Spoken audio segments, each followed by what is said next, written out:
வணக்கம், நான் உங்கள் அம்மா சமையல் மீனாட்சி. இன்னைக்கு பார்த்தீங்கன்னா ஒரு 3 பேருக்கு சமைக்க போறோம்.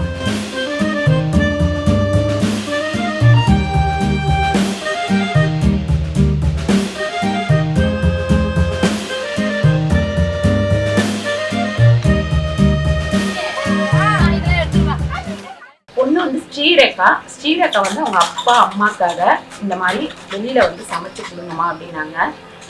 அவரோட அப்பா பேர் பார்த்தீங்கன்னா பழனியப்பன், அம்மா பேரு மீனாட்சி. இதுல என்னன்னு கேட்டீங்கன்னா, நம்ம வந்து இப்ப ஆசிரமத்துக்கு வந்து வெளியிலேருந்து கொடுக்குற ஃபுட்டு வந்து வாங்குறது கிடையாது. அதனால இங்க வந்து சூளையில வேலை பார்க்குறாங்க. அதாவது கிராமத்துல இருந்து வந்து இங்க வந்து சின்ன சின்ன வீடு வச்சுட்டு அதுல வந்து வேலை செஞ்சுட்டு இருக்காங்க. அவங்களுக்காக நம்ம வந்து இன்னைக்கு சமைச்சு கொடுக்க போறோம். என்ன சமைக்க போறோம் அப்படின்னா, சாம்பார் பண்ண போறோம், ரசம் பண்ண போறோம், சாதம், அதுக்கப்புறம் நம்ம பீட்ரூட் அல்வா நைட்டே பண்ணி வச்சுட்டோம், வடை பண்ண போறோம், கோஸ் பொரியல், ஒரு உருளைக்கிழங்கு வறுவல் பண்ண போறோம். வாங்க எப்படி பண்றதுன்னு பார்க்கலாம்.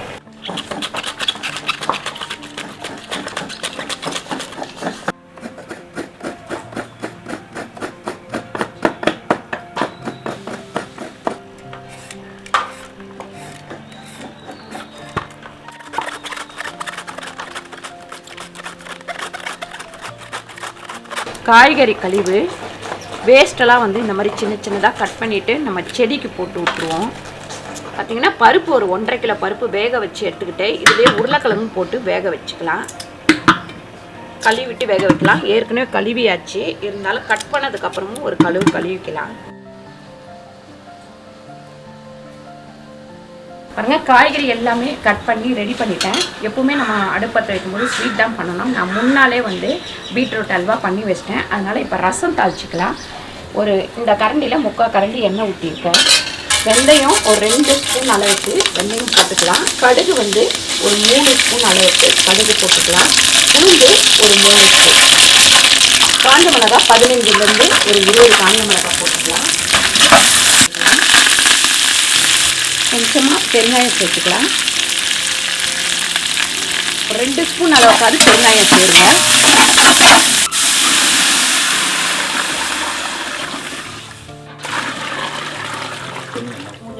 இப்போ ரசம் இதில் ஊற்றியாச்சு. ரசத்துக்கு பார்த்தீங்கன்னா 150 கிராம் புளி வந்து கரைச்சி விட்டுருக்கிறேன். அதில் பருப்பு தண்ணி வந்து ஒரு சின்ன சொம்பு அளவுக்கு ஊற்றிருக்கிறேன். அதுக்கப்புறம் பூண்டு தக்காளி அரைச்சி போட்டிருக்கேன். கொஞ்சமாக மஞ்சள் தூள் சேர்த்துக்கலாம்.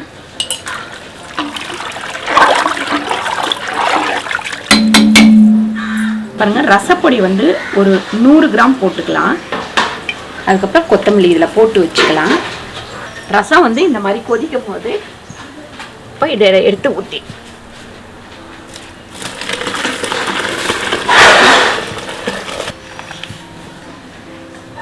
இப்போ நம்ம கோஸ் பொரியல் பண்ணிக்கலாம்.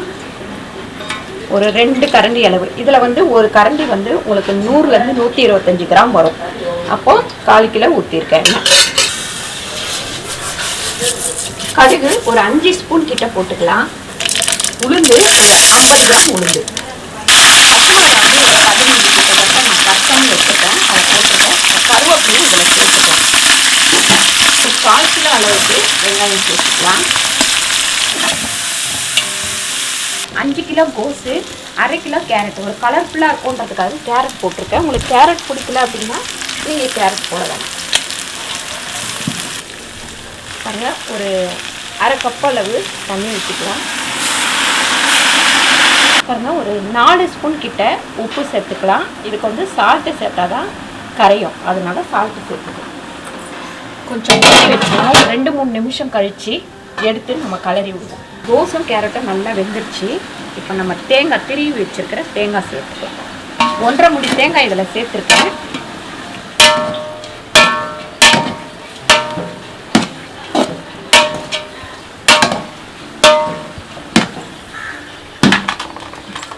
அதை இறக்கி வச்சுட்டு இப்போ சாம்பார் தாளிச்சிக்கலாம்.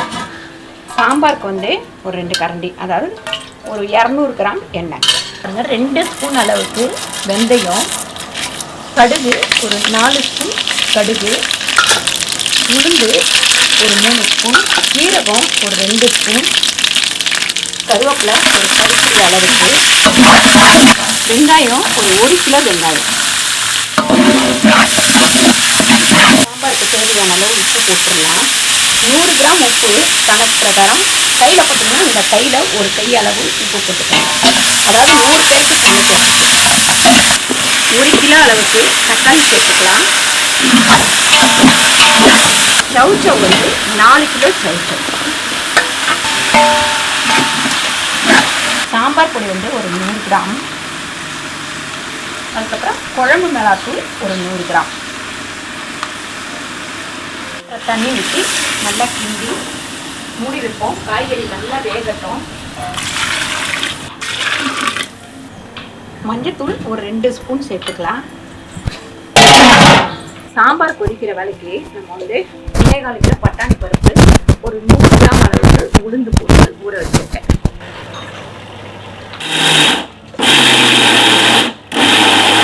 பாருங்க, இதில் வெங்காயம் வந்து 1 கிலோ, பச்சை மிளகாய் ஒரு 10 பச்சை மிளகாய், இஞ்சி ஒரு துண்டு, கருவேப்பிலை, கொத்தமல்லி எல்லாமே நறுக்கி ரெடியாக வச்சுருக்கேன்.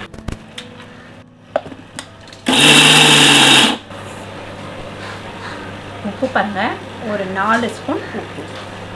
நான் வந்து கையில் போடுறேன்னா எனக்கு வந்து கொஞ்சம் அளவு தெரியும், அதனால் கையில் போடுறேன். உங்களுக்கு அளவு தெரியாதுன்னா ஸ்பூனில் அளந்து போட்டுக்கோங்க.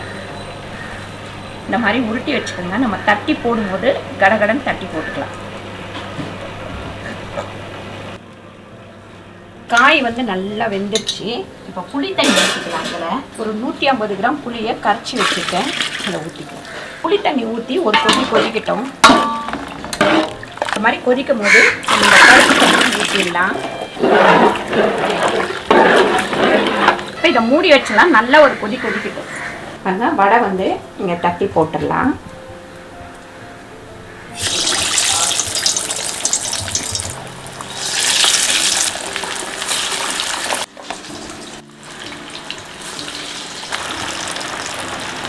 வடையை வந்து திருப்பி போட்டுக்கலாம்.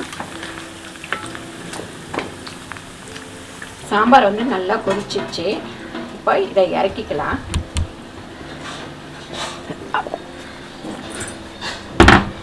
கொத்தமல்லி போட்டுக்கலாம். இப்போ இதில் நம்ம உருளைக்கிழங்கு வறுத்துக்கலாம். எண்ணெய் வந்து ஒரு 400 கிராம் ஊற்றலாம். பாருங்க, வடை வந்து வெந்துருச்சு. எடுத்துடலாம். அடுத்து நம்ம தட்டி போட்டுக்கலாம். சோம்பு ஒரு 25 கிராம் போட்டுக்கலாம். கருவேப்பிலை போட்டுக்கலாம். வெங்காயம் ஒரு 1.5 கிலோ.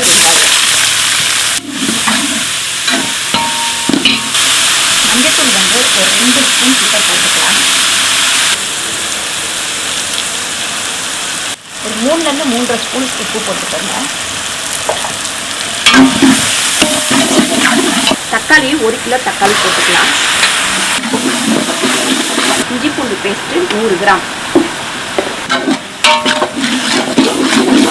2 ஸ்பூன் அளவுக்கு மட்டன் மசாலா. இது நம்ம வீட்டில் அரைச்ச மசாலா. காஷ்மீர் மிளகாத்தூள் 25 கிராம். அதே மாதிரி வெறும் மிளகாத்தூள் 25 கிராம். கொஞ்சமாக தண்ணி ஊற்றிடலாம். ஒரு 4 கிலோ உருளைக்கிழங்கு.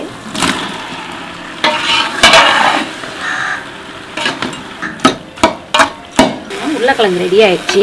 இறக்கி வச்சுருவோம். இன்னும் உப்பு சேர்த்துக்கலாம். அதுக்கப்புறம் கொஞ்சமாக எண்ணெய் சேர்த்துக்கலாம். எண்ணெய் எதுக்கு சேர்க்குறோன்னா, நிறைய வீடியோவில் சொல்லியிருக்கேன், சாதம் ஒன்றோட ஒன்று ஒட்டாமல் வர்றதுக்கு. தண்ணி வந்து கொதிக்கட்டும். பாருங்க, தண்ணி நல்லா கொதிக்குது. அரிசி வந்து ஊற வச்சுட்டேன்.